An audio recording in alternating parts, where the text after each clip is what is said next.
When you check out at the pharmacy, you see the journey from idea to medicine, thanks to our intellectual property system, or IP for short. IP safeguards inventions, like a new way to prevent seizures or lower cholesterol. And IP supports competition from other brands, then lower-cost generics, which are 90% of prescriptions filled in the U.S.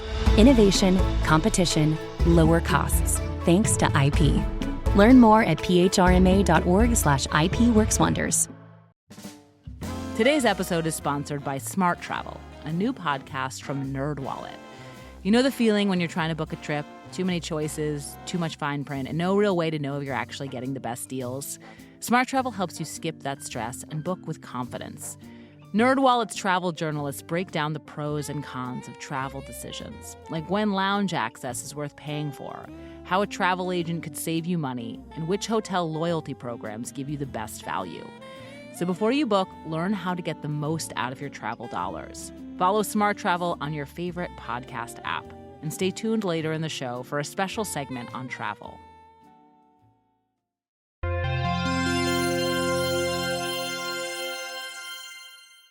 In the late 1990s, the author Simon Garfield found himself leafing through a book his son had brought home from school. It was like a horrible histories kind of book, and it was about all these experiments that people had conducted, mostly men, mostly Victorians, that had gone wrong in some way.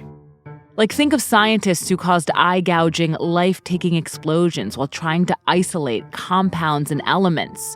Or the one who discovered that waste from an ammunition factory made a good toilet bowl cleaner. But one story in the book particularly grabbed Simon. It had a 2-page spread on this man called William Perkin.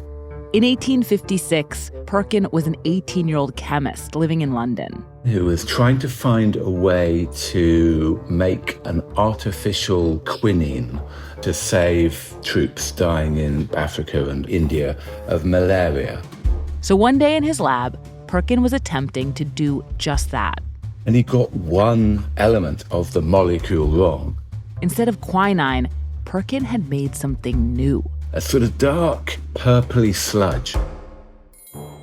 The legend goes that Perkin promptly got the sludge all over his shirt, which instantly turned a deep, bright, unfadable purple. He thought, okay, that is interesting. This wasn't what I was going for at all, but if we can make an artificial color like this, then I can make quite a lot of money.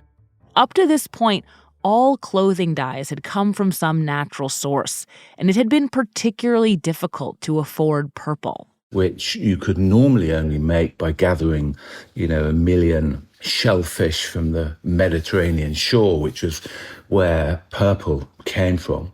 So in 1859, William Perkin set up a dye works in London and began selling his creation, the first ever commercial artificial dye, a color known as mauve.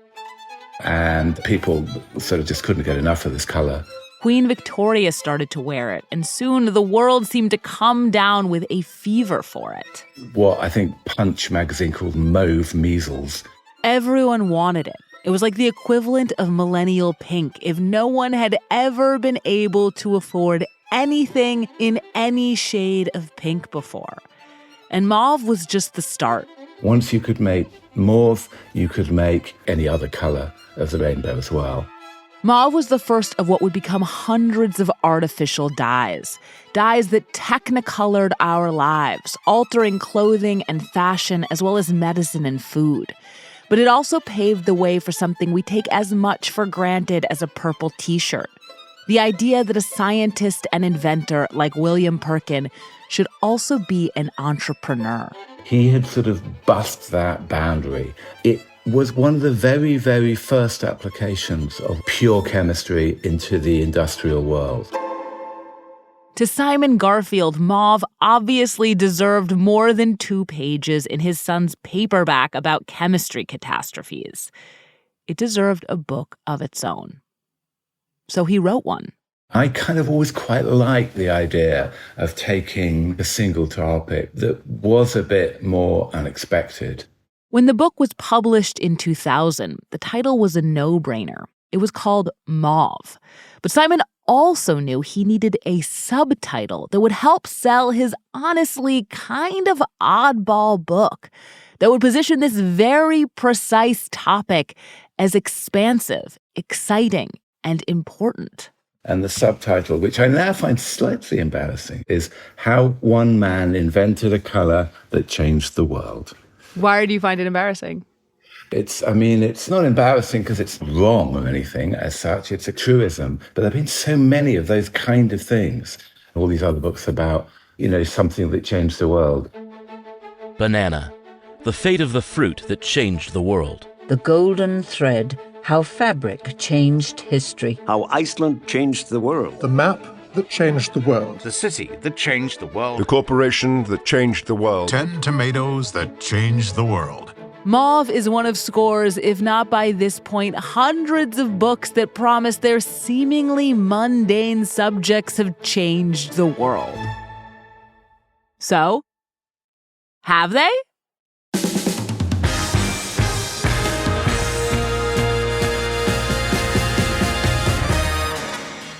This is Decoder Ring. I'm Willa Paskin. The world turns, seasons pass, children grow, publishing trends come and go. But then there are the nonfiction books about the unexpected things that changed the world. Cod, potatoes, pickles, soccer, coffee, tea, bees, oak trees, sand, chickens.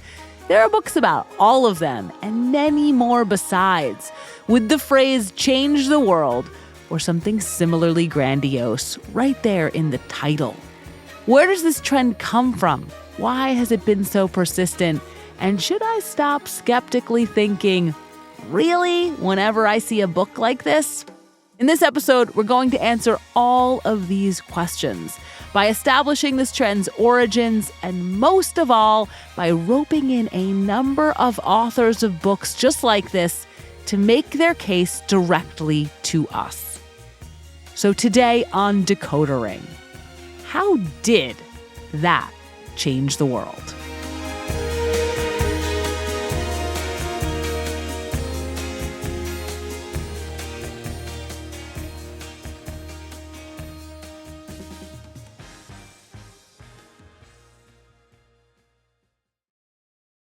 This episode is brought to you by Saks Fifth Avenue.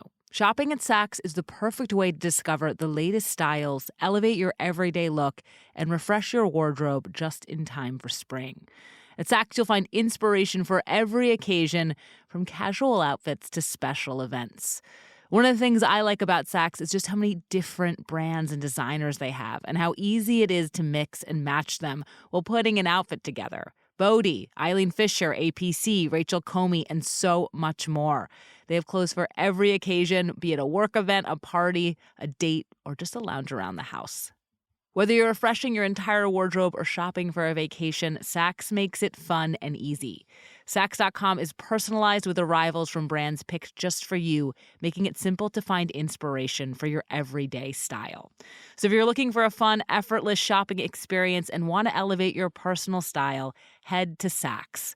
That's Saks.com for everyday inspiration. It's smart to always have a few financial goals. What's a really smart one you can set? Earning cash back on what you buy every day. With Discover, you can. Get this, Discover automatically matches all the cash back you've earned at the end of your first year.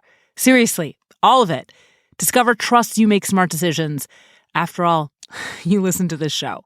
See terms at discover.com/credit card. The kind of books we're talking about today are sometimes called microhistories or thing biographies. They focus on one thing, and often it's a surprising thing. So the books are showing you how something unexpected, like nutmeg or kudzu, earthworms, or the vocoder, is actually connected in ways you could not have imagined to the wider world. In other books, though, the one thing is more like uranium, penises, oxygen, or tuberculosis.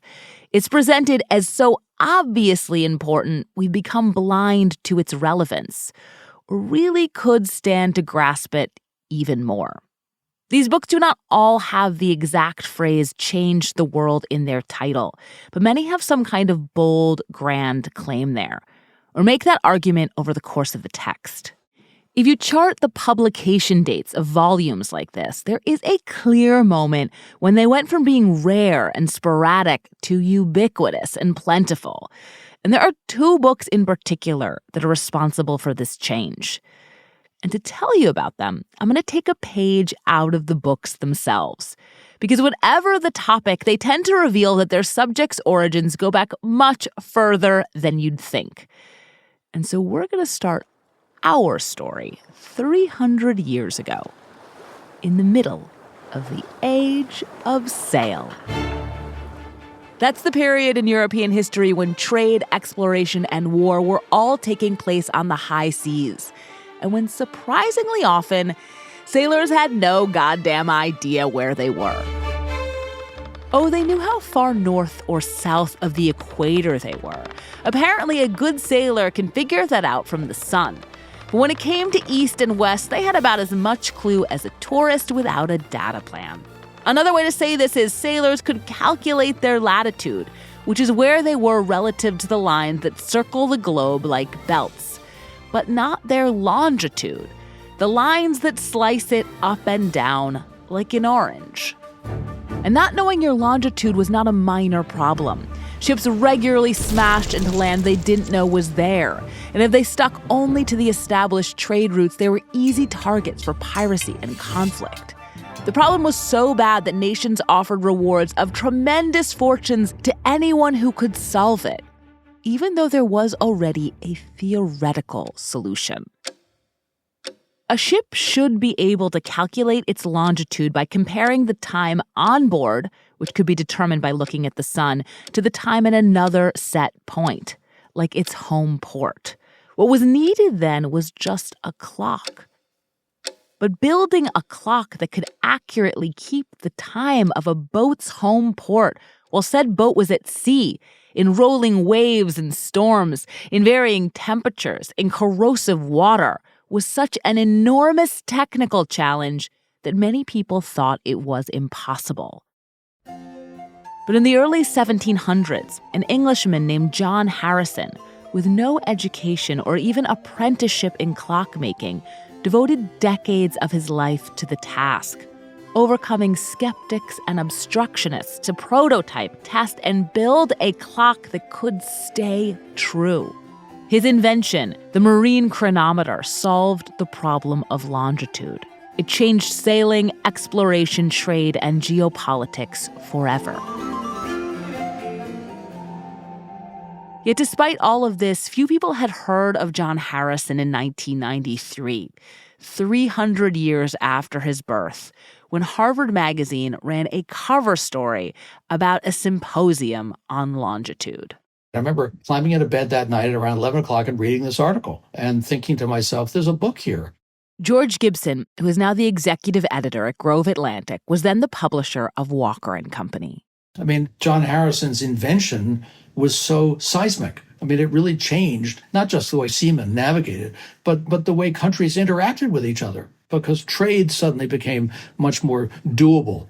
And so George, who was in the business of making books, reached out to the author of the article, a science journalist named Deva Sobel. I just said, I love this article, and I think it's really a cool story, and I think there's a book here, and the only description I would give to the book is, A, it should be short, and B, think of it as a biography of an inanimate object, the chronometer. And then Deva wrote this brilliant book.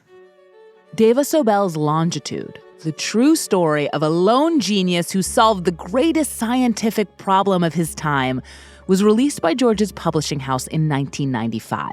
I knew when Deva finished the manuscript that it was really good. I remember saying, if we're really lucky, I think we could sell maybe 25,000, 30,000 copies of it.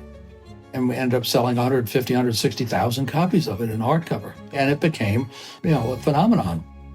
It sold millions more in softcover, was on the New York Times bestseller list for 6 months, and eventually got adapted into a TV miniseries. It's a marine timepiece, a navigation device. Impossible. Doesn't work. I've tried it. It does work. I built it. So Longitude is the trend's embarkation point. It wasn't the first book like this ever written, but because of its mega success, it would set the template for the books that followed. books about an object, like the chronometer, or a noun, like longitude, that seems small, contained, finite, but upon careful, close inspection, reveal themselves to be fundamentally intertwined with the world as we know it. But it would take another book, setting sail soon after longitude, to really put the wind behind this trend's back. Because while longitude had many of the hallmarks of the books we have today, it was missing one. It did not have the phrase, changed the world, in its title. But this next book would. The woman I was dating, who is now my wife, was extremely skeptical. He thought, nice guy, but weird. He's writing a book about codfish. Mark Kurlansky was working as a journalist in the 1990s when the idea for the book started to crystallize. He was in Europe reporting on how British waters were opening up to a very small amount of intra-European cod fishing. And everybody was incredibly upset about this. I talked to people in fish and chip shops, and they say, oh, it's all over. We won't get any chunky pieces anymore. And I started thinking, these people are just absolutely crazy about cod. It actually reminded Mark of his own upbringing. Because I'm from New England. I thought, I grew up with people who were crazy about cod. The more he thought about it, he realized that everywhere around the globe he'd reported, the people had been obsessed with cod. Basque Country, Jamaica. I even ran into it when I was in West Africa. It kind of followed me everywhere. So Mark started digging into the history of this once hugely abundant fish.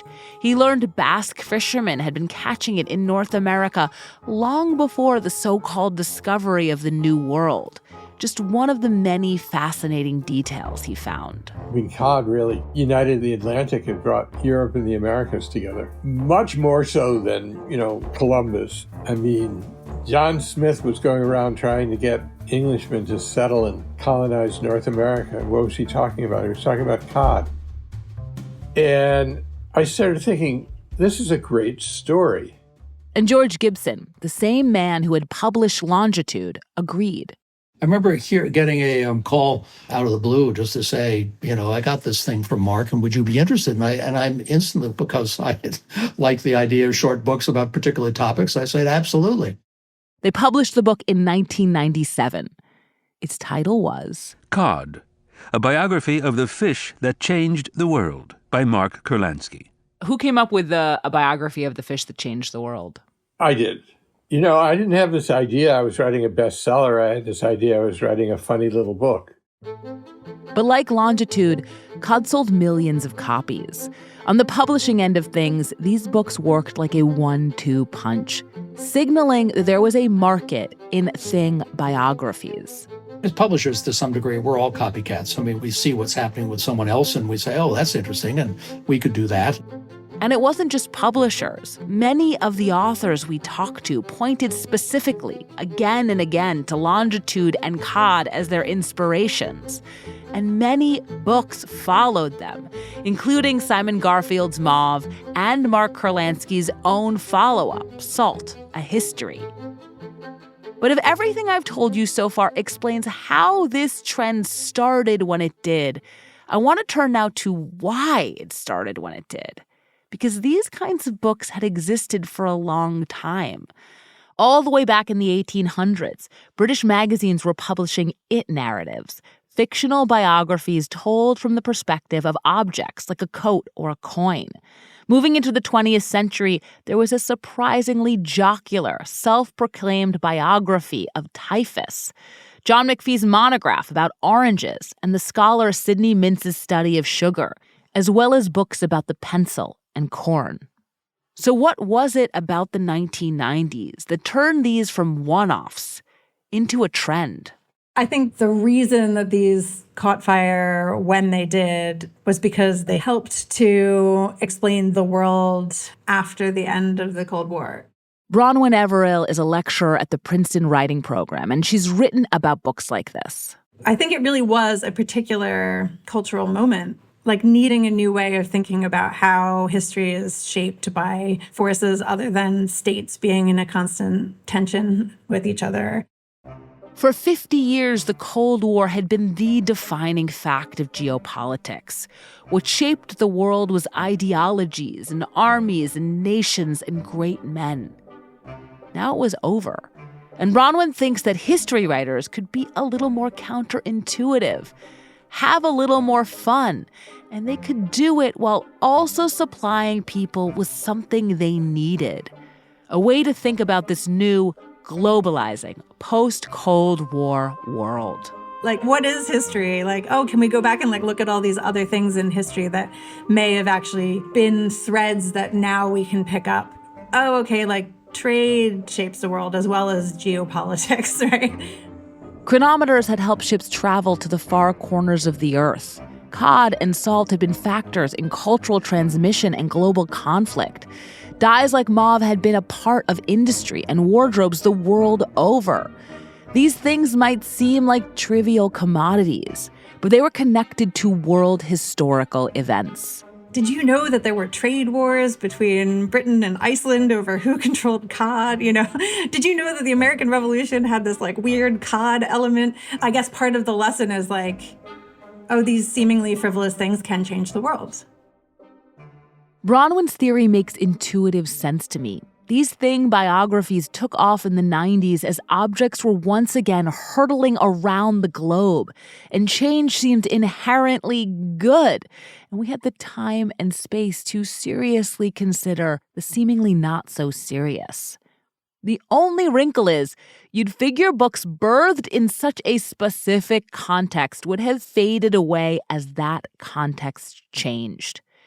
But 35 years after the fall of the Berlin Wall, that's not what has happened at all. I think it's crazy that they all kept it up for so long, right? It's always that it's this this is the thing. No, this is the thing. It can feel at this point like all of the things have been given this treatment, or will be soon. But Bronwyn has noticed some changes nevertheless. Over the years, the books have gotten much longer. And whether they're about coal or cobalt, as we've moved out of the optimism of the 1990s, they're not so lighthearted.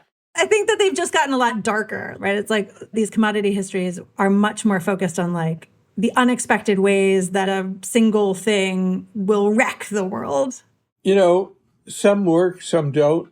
Author Mark Kurlansky again. I mean, you can kind of do this with any commodity, but it won't necessarily be an interesting book. And there has to be something sort of surprising about the story. But making a surprising claim of world-altering impact can also elicit some pushback, as one of my colleagues well knows. My name is Henry Grabar, and my book is called Paved Paradise: How Parking Explains the World. Regular listeners may recall that Henry made an episode of Decodering all about how interesting and important parking is. So consider me bought in. When the book came out, an interviewer tweaked Henry about the title. He was like, okay, so you say parking explains the world, huh? Does it explain crime rates? Does it explain homelessness? And I was like, well, I played along. I mean, ultimately, I did say I felt a little bashful about the grandiose claims of the subtitle, but at the end of the day, we're trying to sell books here. You know what I mean? Henry could have used an alternate subtitle that wouldn't have raised any eyebrows. I don't think anybody would bat an eye if the book was called How Cars Explain the World. Everybody knows that cars explain the world, and cars spend 95% of their time parked. But a book with the subtitle How Cars Explain the World is so obvious. It wouldn't do the one thing these titles are supposed to do, which is raise eyebrows, surprise you, jolt you. This kind of title may be formulaic, but it's still a promise. I had to write something that would live up to that, and that when people interviewed me about the subject, that I had to be ready to defend this claim that I was making. When we come back, we hit the books and ask some authors to deliver on their own claims.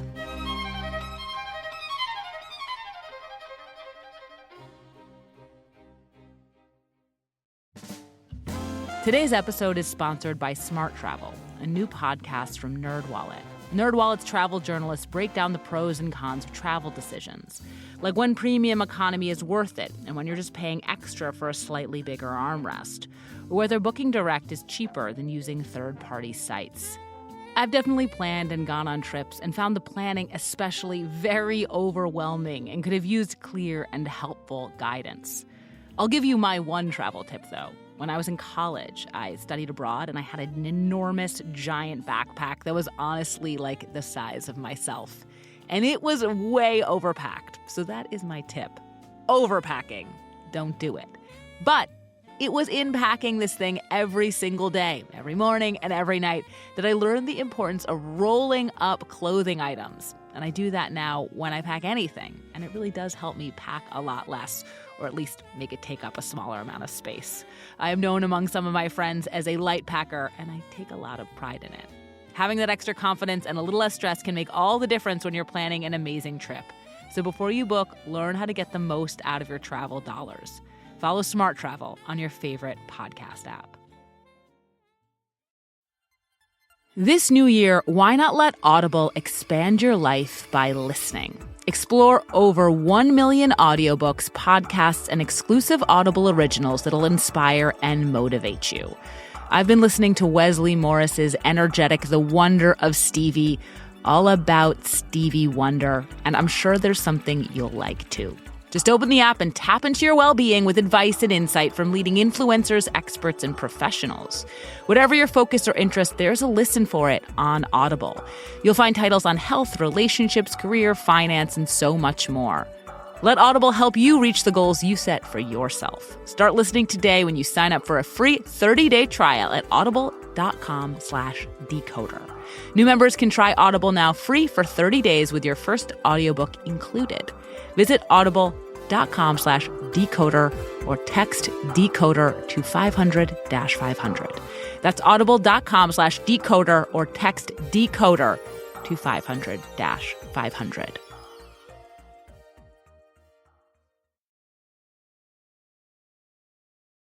So now we're going to do something a little different. We're going to put some writers on the spot. While working on this episode, I compiled a very hefty, but surely not comprehensive list of books like this. We looked it over and selected a few recent entries on it, Thing biographies with particularly grand-sounding claims in their titles, and asked their authors to make a case for why their subject really changed the world. Refrigeration, it's a time machine, because what coal does is it slows down time, and that remakes space. Nicola Twilley is the co-host of Gastropod and a writer. I am the author of Frostbite, How Refrigeration Changed Our Food, Our Planet, and Ourselves. Okay, so I'm hoping you can tell me why refrigeration changed the world in a succinct fashion. Okay. So, refrigeration transformed what we eat, where it's grown, how it tastes, and how good it is for us and the planet. Just to add a little weight to my case, Britain's Royal Society named refrigeration the most important invention in the history of food and drink. So that's more important than the plow, more important than domesticating crops. And you can trace the impact of refrigeration everywhere from the tiniest things, the contents of our gut microbiome, the invention of the hamburger or the hoodie, to much bigger planetary geopolitical scale things, Irish independence, global warming. In the United States alone, there is already 5.5 billion cubic feet of artificial coal. That's almost impossible to imagine, but it's as the actual Arctic melts, they're increasingly comparable in size. So, yeah, I'd say it changed the world. Not gonna lie, I found this a compelling start. I asked Nicola to elaborate. For 99% of human history, people have eaten what was nearby and in season. That worked until about the 1700s, when big cities started to become more common. And once people moved to cities, right away it was a panic. People were like, oh gosh, how are we going to feed these people? We can't get perishable food to them. We have to bring it to them, but it doesn't travel because it's perishable. It was a genuine crisis. The immediate solution was to get the sources of the food as close to the city as possible. For example, herds of dairy cattle were kept in basements in London to provide milk, and those cattle would be allowed above ground for 2 weeks a year and sent out of the city for a 2-week vacation to see the sunshine. In the meantime, they explored other modes of potential mass preservation: dehydration, compression, fumigation. The one solution they didn't even consider was using cold. Because cold, at the time, we did not have control of it. Yes, humans realized that ice stopped rot and mold, but they didn't have a way of making it on demand, so it wasn't going to be a solution to feeding London until we figured that out. The person who began to figure it out in the early 1800s was a high school dropout and schemer from Boston named Frederick Tudor, who overheated on a vacation in Cuba and got a harebrained idea. He's like, oh gosh, if only I could have an iced drink. There isn't any available on the island of Cuba. No ice, of course. None forms there. And so he was like, wow, if these Cubans could ever taste our ice in summer, they would go wild for it. Fred started trying to ship ice from the greater Boston area to Cuba in 1806. It went about as well as you'd think at first, but Fred stuck with it through bankruptcies and arrests until he solved it and became a tycoon of a new global ice shipping industry.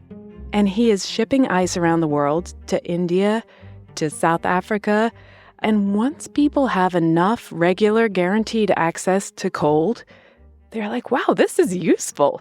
We could use this for more than just ice cream or wine slushies. We could use this to preserve meat and to preserve milk and to solve our gigantic food crisis.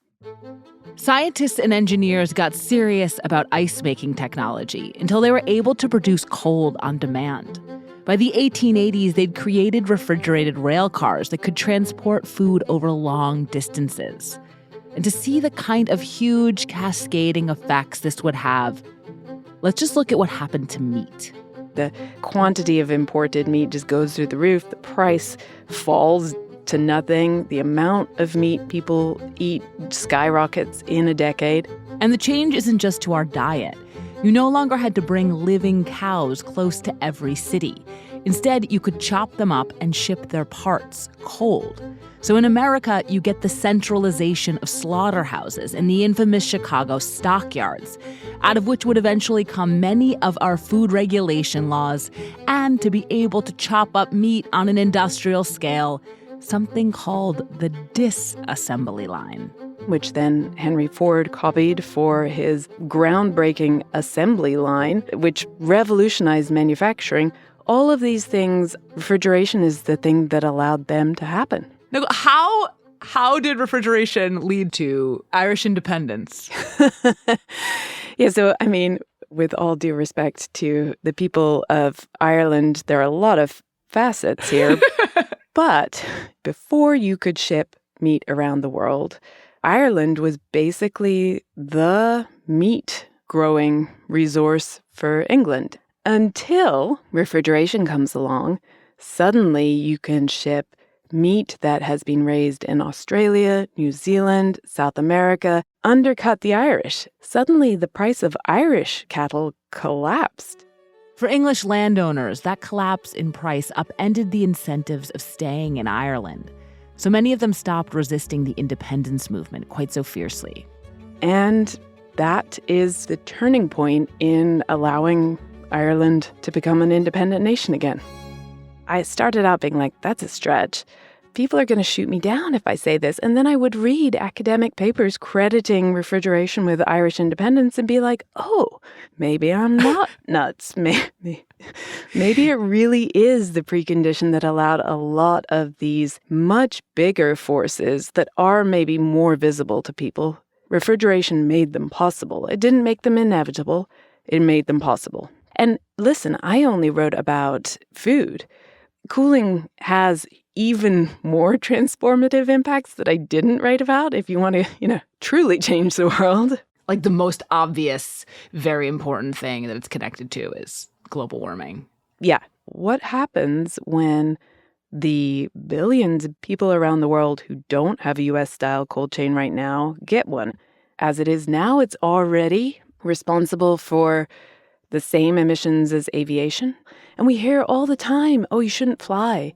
Does anyone say, wait a minute, we need to think about our relationship with refrigeration? They do not. It's just me.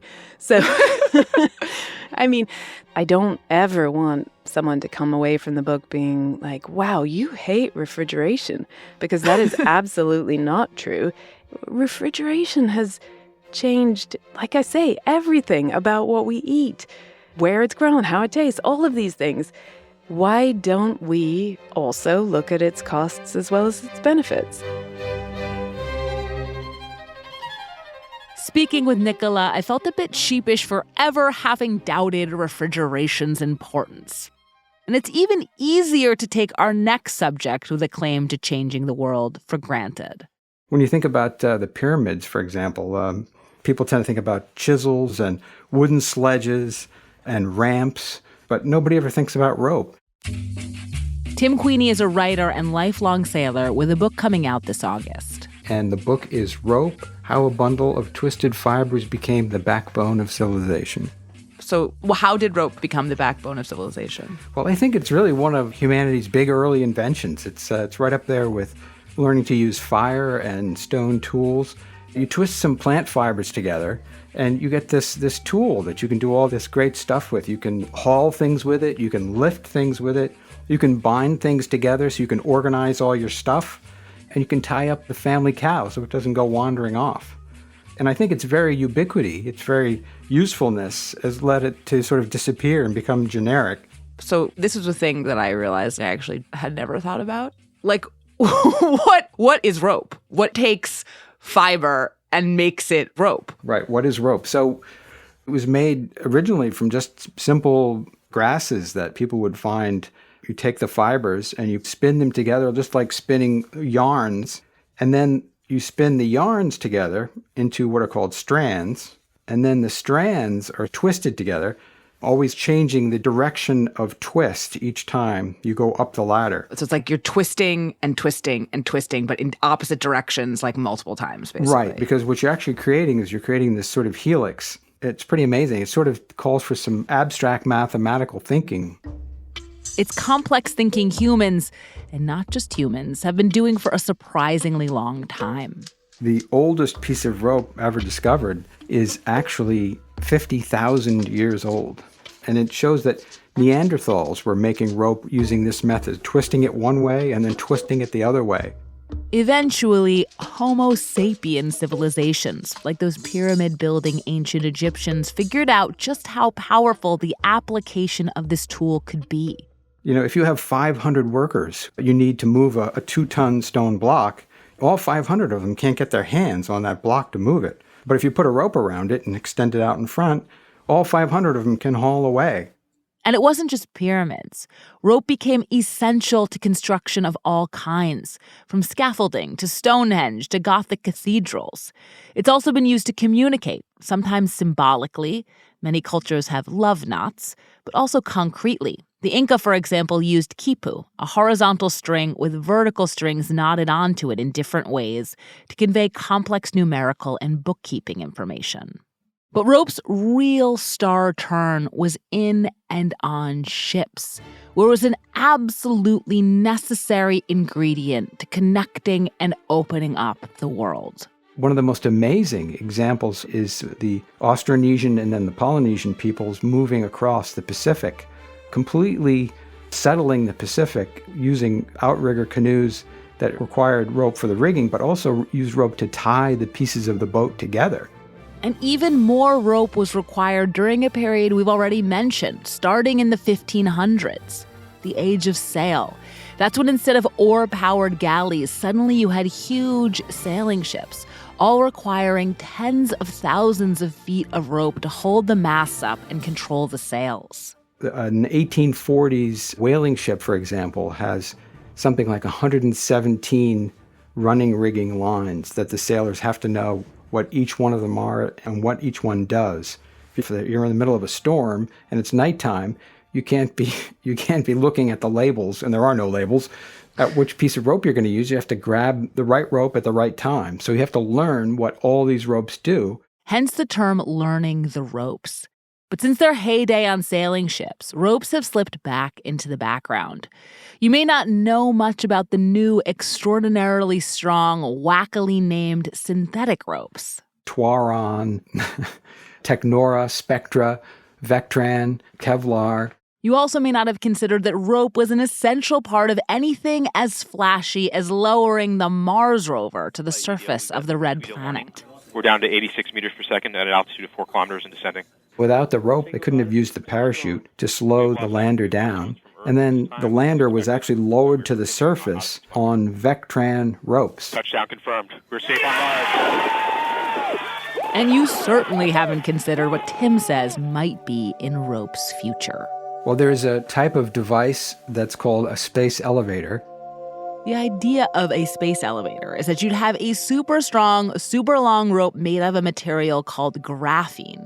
One end would be attached to the Earth, and the other end would be attached to a weight 60,000 miles into space.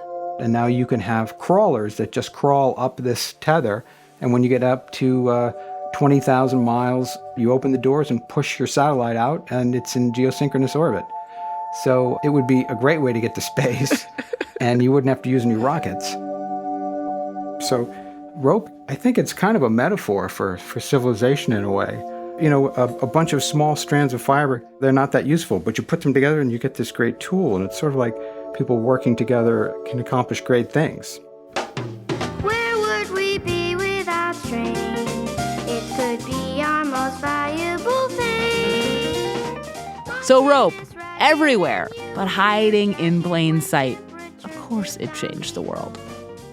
When we come back, something a little weirder and furrier too. Where would we be without string, string? Where would we be without string?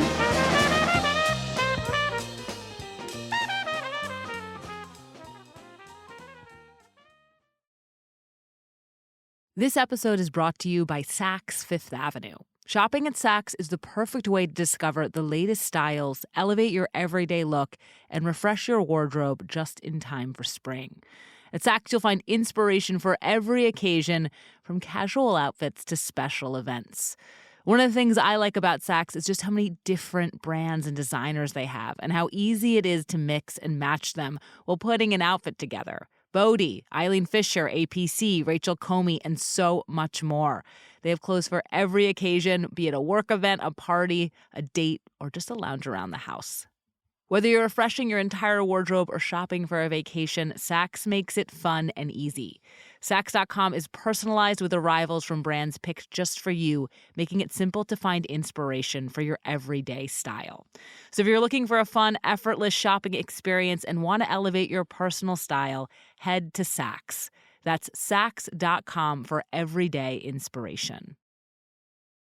For our final book claiming to be about a subject that changed the world, we're turning to the animal kingdom, and in particular to a creature of great importance to America, surprising as that may be. We talk about the American bison or eagles, but how come beavers, which really literally made America, are not our national animal? Leela Phillip is a writer and professor of English. And I'm the author of Beaverland, How One Weird Rodent Made America. So just like jump in the deep end, jump into the beaver pond. How did this one weird rodent make America? Okay, first of all, it's just no exaggeration to say that beavers jump-started capitalism in North America. Our first foundations of wealth came from beaver fur. But it wasn't just our first economies that were born on the back of the beaver, but that beavers literally shaped the continent. Beavers shaped the river system that shaped the geology of North America over the eons. And that would lead to the great boreal forests and the great hardwood forests and the abundance of the Great Plains, which would lead to the abundance of animal life. They're also one of our greatest 20th century conservation comeback stories. And they have this vital new role to play, helping us in our environmental future. That's a lot of big claims about a buck-toothed, dam-building furball. And before we get into them, I wanted Leela to tell me what makes the beaver so weird to begin with. I'll just go beaver geek on you for a minute, if I may. Please. Yeah. Okay, so first of all, this little 36-inch rodent, which is it's the largest rodent in North America. There are these mishmash of animal features, this like mammal head and this reptilian tail and these goose-like hind feet. They're monogamous rodents. They're incredibly diligent parents. They rear their young for up to 2 years. They have these 2 sets of funky orange teeth. They can take down a tree in almost like 10 minutes. They work cooperatively. They work over generations. 3 beavers working together can move a 100-pound boulder. I mean, it is capable of building the largest animal construction in the planet. The things that they can actually do are pretty stunning. And what do they use their tail for? The tail is really amazing. So this flat paddle tail that looks like it's been run over by like a tractor tire. That tail is a sophisticated water sensor, so they can feel water pressure. And anybody who's been around beavers knows that if you rattle the dam or if the dam is breached, they don't have to see it, they don't have to be anywhere near it, but they can feel the changes in the water pressure of the pond from far away, and they'll come over to repair the dam. So beavers, kind of incredible animals. And it's actually because of some of their unique qualities that humans have been hunting them for millennia. We've killed them for their tails, which were considered a delicacy and an aphrodisiac, for their castor, a musky secretion used in perfume and traditional medicines, and to this day in strawberry and raspberry flavorings. And then above all, there is their incredibly warm, dense fur. They have 126,000 individual hairs in the size of about a postage stamp on their pelt. And so that much hair is the same amount of hair as the average human head, a healthy human head. So that's very dense fur. And beneath that is an even denser layer of underfur. And by the 15th century in Europe, they figured out how to get the underfur out and make a kind of felt out of it. And then everybody needed a beaver felt hat. It wasn't just fashion, it was practical, because it was the warmest, most waterproof material you could get. Because of this, the Eurasian beaver was well on its way to being hunted to near extinction when a new source of beaver fur appeared in the New World. Once it's discovered that there are beavers in North America, there is a rush on beavers because a beaver pelt, if you could get it back to London, had a markup of something like 900%. So you can imagine, right? Everybody is coming here trying to get beaver. The Dutch, the French, the English. Everybody wants a piece of North America for beavers. There were wars over beavers, literally the Beaver Wars, a century of conflict starting in the 1600s in which European powers and Native American nations fought to control the beaver trade in the East. Eventually, Europeans began to rely on their own trappers with steel cages rather than indigenous peoples. And that accelerated the trapping, and the beaver became wiped out very, very quickly. And so they'd have to move to new areas. So the fur trade begins in New York Harbor, then goes up the Hudson River, goes west along the Mohawk toward the Great Lakes, and just keeps going west. And everywhere fur trappers go, they're laying down roots and outposts. The story of the hunt for beavers is not some insular animal yarn. It is the story of the exploration, settlement, and colonization of this continent. It's also where we got our first multimillionaire businessman. John Jacob Astor was a German immigrant who came here hoping to start a music business, but on his way, he heard about the beaver fur trade, and he quickly pivoted to trading beaver pelts in the wharves of Manhattan.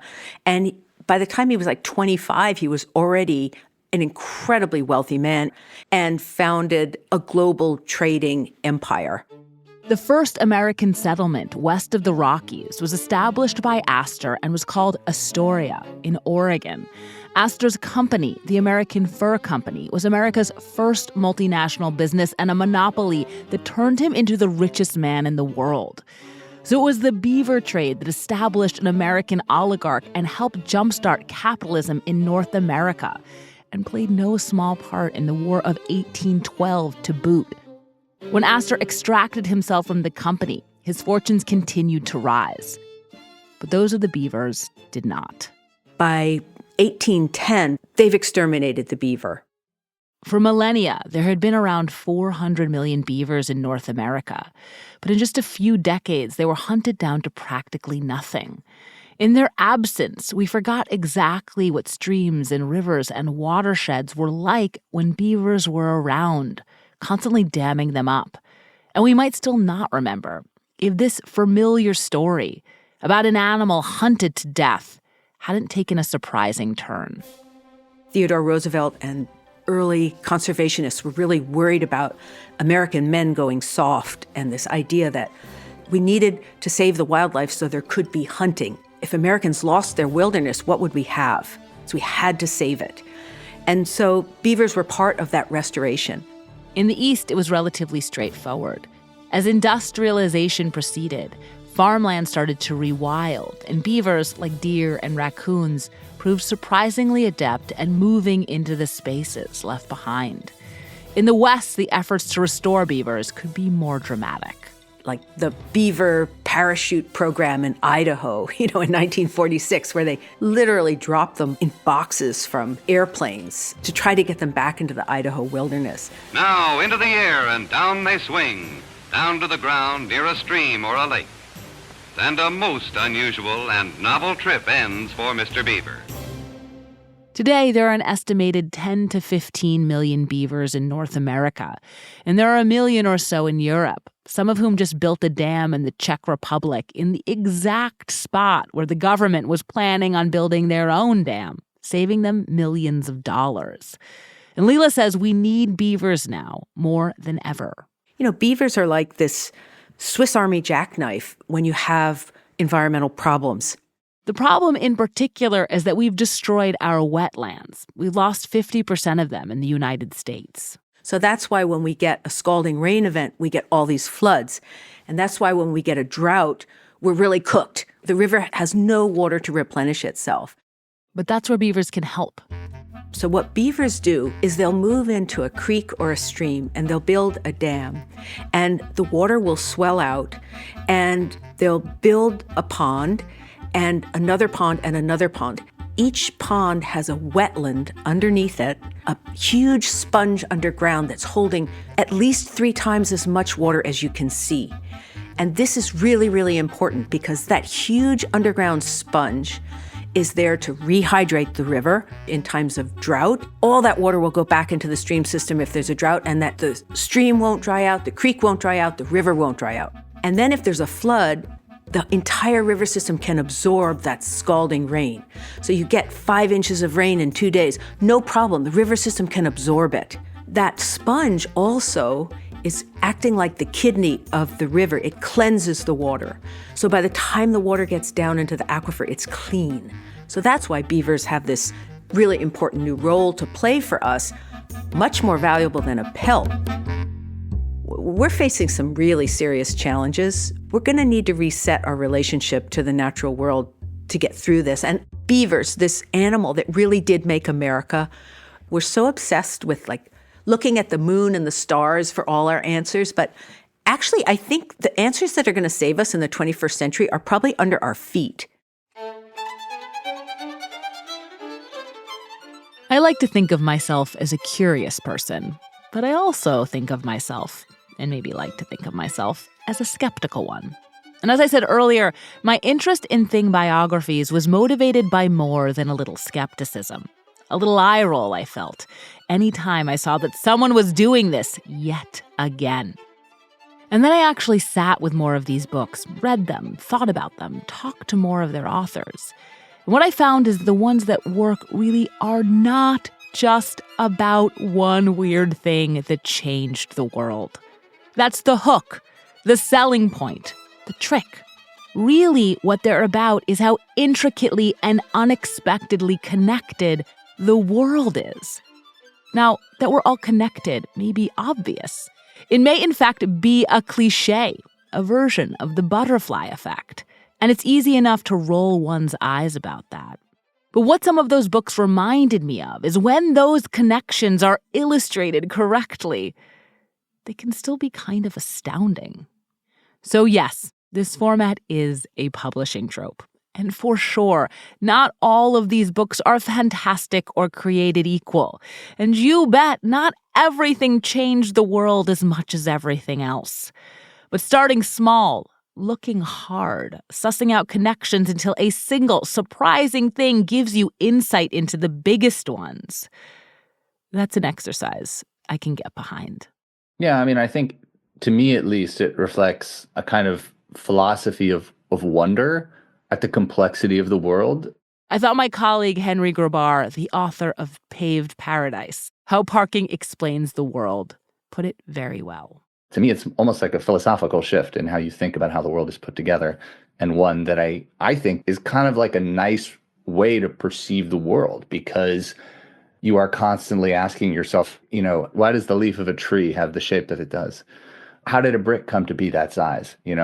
Just because I'm looking out the window at a brick wall, right? And it's like, if that's your attitude towards life, you never run out of interesting things to look at or think about. I agree with Henry.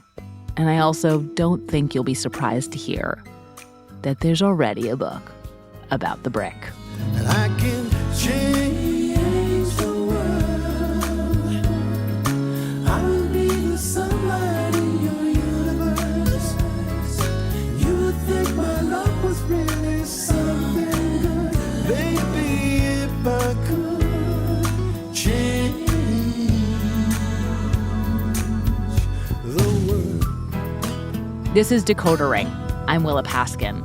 I want to please ask you to check out all of the books we talked about in this episode. I swear there is so much more in-depth and detailed information in them than we possibly could have gotten into in this episode. And if you're a Slate Plus member or ready to become one, please stick around. While putting this episode together, we talked to a lot of people who wrote really fascinating books about things that changed the world, and we couldn't fit all of them here. But if you're curious how red meat changed the world, well, we have got a conversation for you. The push of United States power into the West and the Great Plains was all about cattle ranching. Cattle were both a tool of and a justification for conquest. If you want to hear more, you can sign up for Slate Plus. If you aren't already a member, you can subscribe now on Apple Podcasts by clicking Try Free at the top of the Decoder Ring show page. Or visit slate.com/Decoder Plus to get access wherever you listen. This episode was written by me and produced by Evan Chung, Decoder Ring's supervising producer. We produced Decoder Ring with Katie Shepard and Max Friedman. Merritt Jacob is senior technical director. We'd like to thank Joshua Specht, Dan Capel, Tina Lupton, Dan Coyce, and Nancy Miller. If you have any cultural mysteries you want us to decode, please email us at decodering@slate.com. And you can also call us on our new Decoder Ring hotline. That number is 347-460-7281. We'd love to hear any and all of your ideas for the show. We'll see you in 2 weeks.